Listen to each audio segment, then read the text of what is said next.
So good morning everyone, I am Shane Marie Espamatong. I'm gonna discuss about crime in the Philippines. Before anything else, let us first define crime.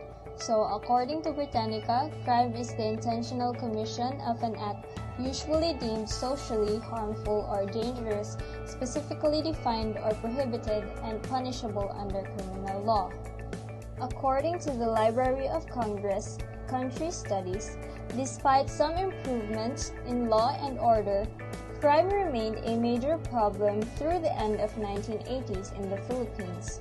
According to the police, the incidence of serious crime escalated through the early 1980s from approximately 250 crimes per 100,000 population in 1979.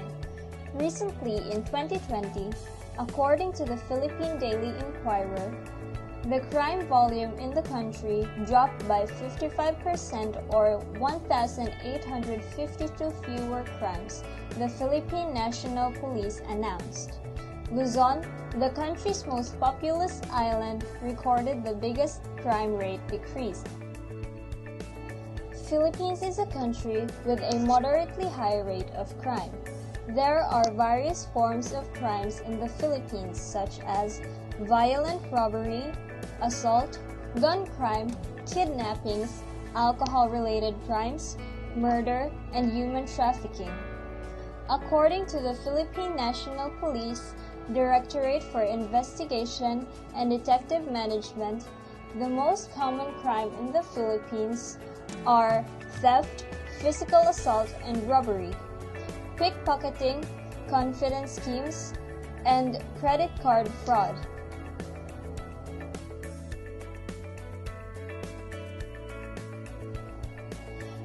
Pickpocketing operate in crowded streets and buses, and snatch and run thieves on motor scooters operate in Manila. Foreigners are sometimes the targets of scams involving prostitutes and gangsters, sleight-of-hand money-changing tricks, and credit card fraud. Manila was once voted as the kidnapping capital of the Philippines. Good day everyone, I am Mariela Cosap here to report about the causes of crime. But before I get into the main point of my presentation, here are some facts that you should know. Crime continues to remain a significant concern, especially in the urban areas of the Philippines. And according to the Philippine National Police, the common crimes reported would be theft, illegal drug trade, human trafficking, murder, corruption, and domestic violence. The Philippines has a high rate of murder cases, which is the highest in Southeast Asia as of 2014. With the high number of crime rate in our country, we can really ask ourselves what causes crime. An article of BBC News states that the causes of crime are complex. We have poverty, parental neglect, and substance abuse or alcohol and drug intakes. However, different studies shows that crime is not really about the external factors of the society, but instead it is about the psychological causes on one person. According to Arrigo in the year 1999, the reason for committing a crime may include greed, anger, jealousy, and some even consider a life of crime better than regular jobs. Others get a feeling of excitement or satisfaction when successfully carrying out a dangerous crime. Lastly, others can contain their emotions and commit crimes on impulse out of rage or fear. Most crimes have continued to grow for hundreds of years, so now you will see the effects of crime in our society. Hello guys, I am Sarah Noel B. Kamoda and I will be tackling to you the effects of crime to the nation and to its people.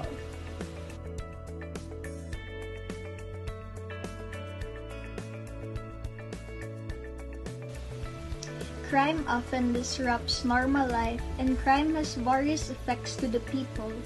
Crime has an intangible and tangible effects for the people and the nation.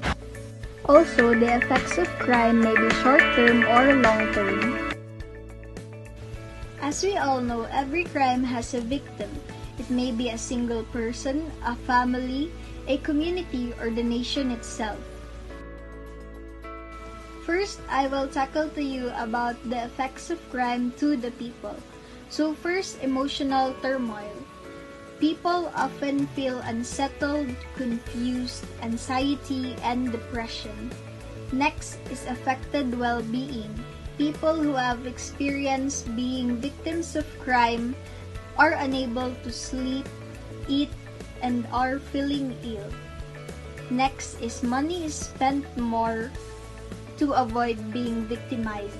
So, some examples of this are many people are buying CCTVs, security alarms, and guard dogs to feel more safe.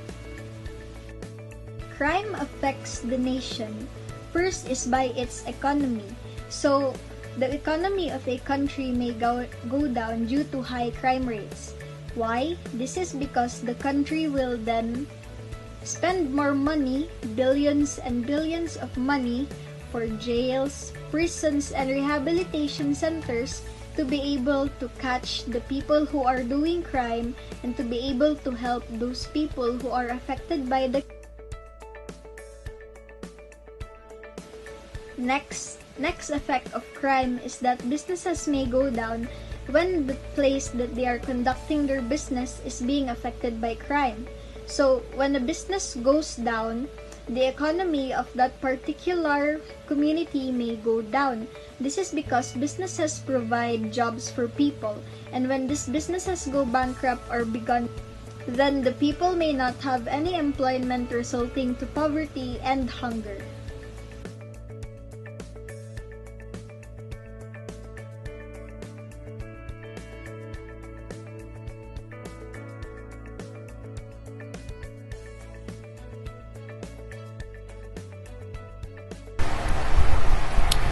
PNP, or the Philippine National Police, are the one who prevent crime and maintaining peace and order in our community. It says that the citizens also need to know how to successfully prevent crime because all of us has a responsibility in our society. PNP gave us some tips on how to prevent crime in our home, business, and society. It says that we must have cooperation and alertness. Emergency calls 117. It is used to define that a person is at danger or threatened. The calls are where the crimes are committed.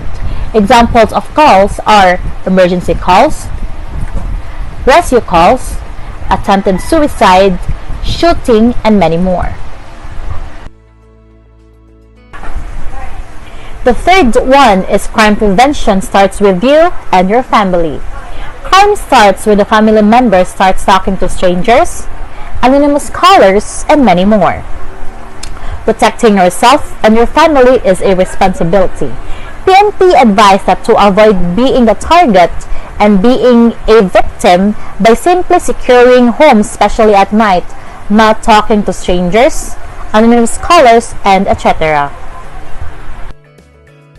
So, good day everyone. My name is Ken Ziana, and I'm here to give you some steps that our government are doing to prevent and lessen the crime rate in the Philippines. So the next one is from NFSTR, the National Forensic Science Training Institute.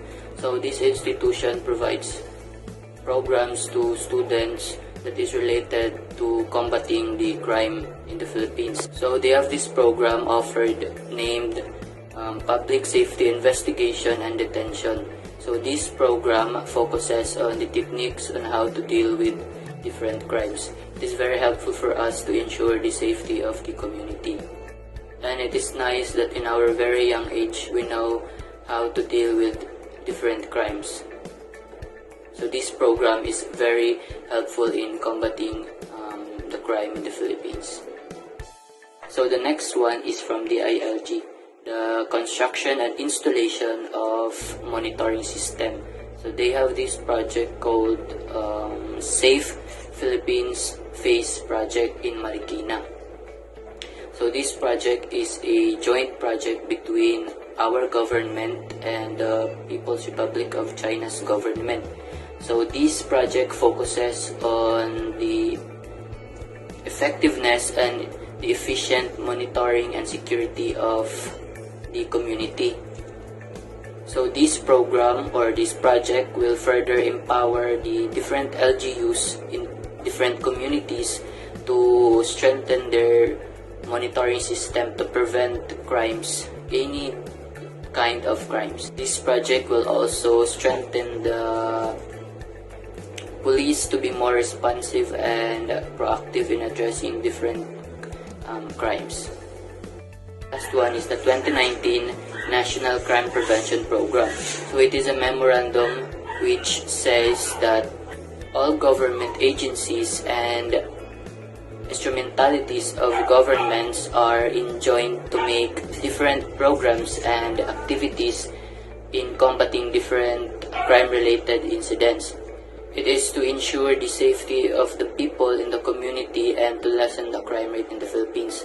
One example of it is the curfew. The curfew is very helpful in lessening the crime rate.